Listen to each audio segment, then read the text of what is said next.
Week 1, the trap snaps shut. It is a Tuesday evening, and you are standing at the register of a local grocery store. The conveyor belt is loaded with the absolute basics: eggs, bread, ground beef, laundry detergent. The total comes to $114. You slide your credit card into the terminal. You wait for the familiar beep.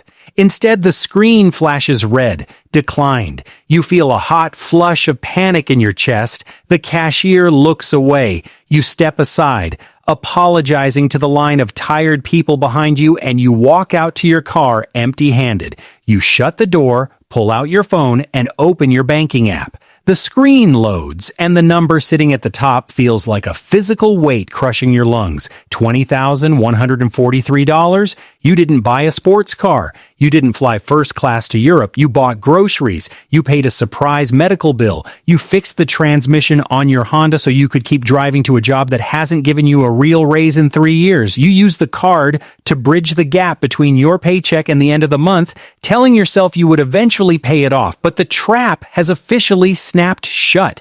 Your minimum payment is now $600. You transfer the money, draining your checking account. A month later, you check the balance. It has dropped by barely $50. The rest was vaporized by interest. You are trapped in a mathematical cage. Month 1, the bleeding spreads. 30 days go by. The math has become impossible. Rent is due. The car payment is due. You simply do not have the $600 to give to the credit card company. You sit at your kitchen table staring at the blinking cursor on your laptop. You close the laptop. You decide to skip the payment just this once. You think you bought yourself some breathing room. You are wrong. A silent alarm trips inside a massive invisible database. You don't get a phone call yet, but later that week, you pull up to a gas station and try to use a different credit card, one you have never missed a payment on. It declines. You call the number on the back of the card confused. A cold, automated voice tells you your credit limit has been drastically reduced. The system saw your missed payment. It sensed blood in the water. To protect themselves, every other bank you do business with cuts you off entirely. Your safety nets are instantly vaporized. You are officially on your own. Month 3, the psychological war.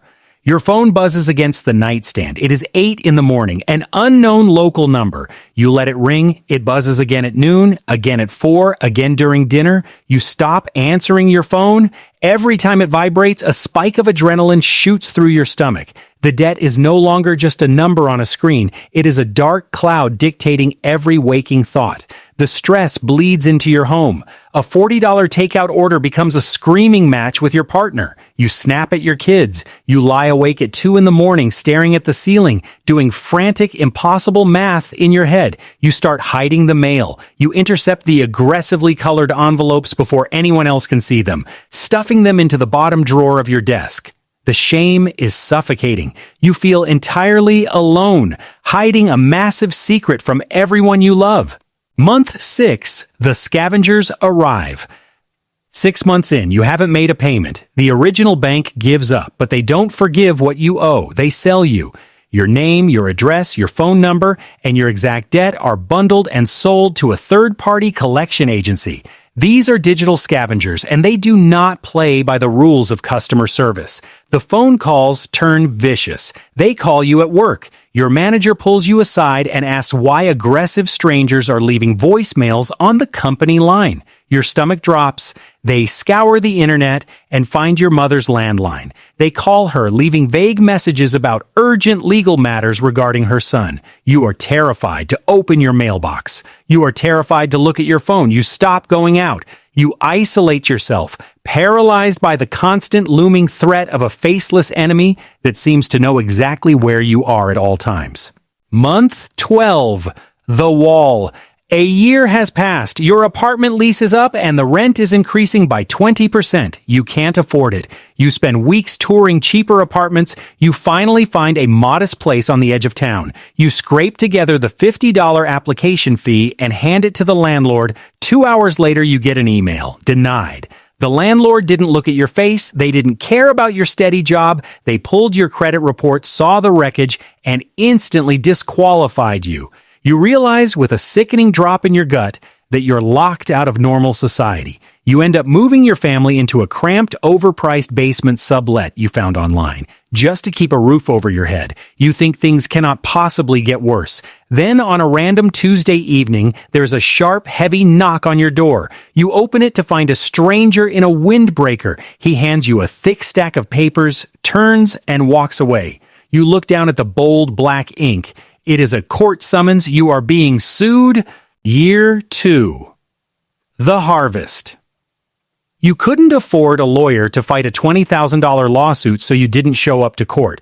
The judge ruled against you in minutes. It is payday. Friday morning, you log into your bank account, expecting to see your hard-earned $2,000. The money you need to buy groceries and pay the electric bill. The deposit says $1,500. You panic. You call your company's payroll department thinking there has been a mistake. The human resources representative speaks to you in a quiet, pitying voice. There is no mistake. The debt collectors took their court judgment and handed it straight to your employer. Your wages are being garnished. 25% of your disposable income is legally stripped from your paycheck before the money ever touches your hands. You are now working a quarter of your hours entirely for a faceless corporation. You sit in your car in the parking lot at work, gripping the steering wheel, completely powerless. Final outcome. Fast forward. You are 2 years into the nightmare, and the $20,000 you originally owed hasn't disappeared. Thanks to court fees, collection penalties, and compounding interest, the balance is nearly the same as when this all started. Your life has shrunk to the size of a shoebox. You drive a car with a failing engine because no dealership will approve you for a loan. You haven't taken a vacation in 3 years. You dread the holidays. Every single financial decision is dictated by a ghost.